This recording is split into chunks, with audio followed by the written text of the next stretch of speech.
patatag sa Star Cinema noong Biyernes, masaya nitong ibinalita ang pelikulang gagawin niya ngayong taon kung saan makakasama niya ang box office queen na si Sarah Geronimo.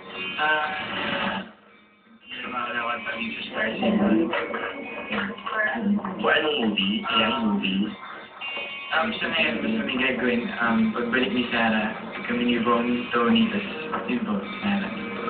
Oo. So, yung pagpasok mo sa You Changed My Life is kakapisim of fire. Siguro po, kasi first ko rin po yun sa Star Cinema. Yun, sana magtuloy-tuloy dito. So, ano pakiramdam nung nalaman mo na gagawa na kayo talaga ni Sarah ng movie?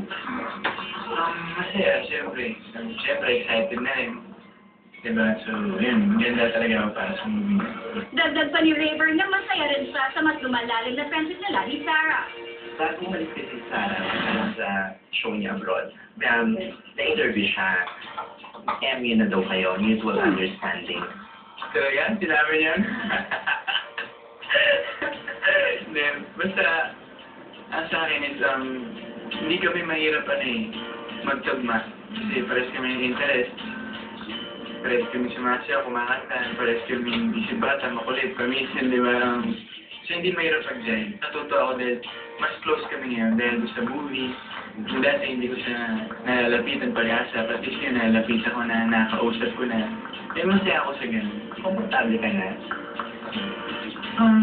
Hindi ko sinasabi na sobrang komportable na talaga yung parang wala ng distansya na, uy, pangit naman hindi. Pero masaya ako kasi, kunyari, pag nakatalikod siya, nalalapitan ko na siya, uy, ay, kamusta rin yan?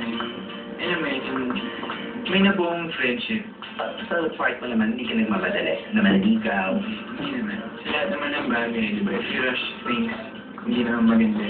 Sarah, ingat ka lang dyan pala, ingatan mo sarili mo. Ayun, huwag ka masyadong pakapagod. Alam ko, sub-sub ka ngayon sa shows mo. Good luck sa lahat ng shows na pupuntahan mo. At Mami Divine, ingat po kayo dyan.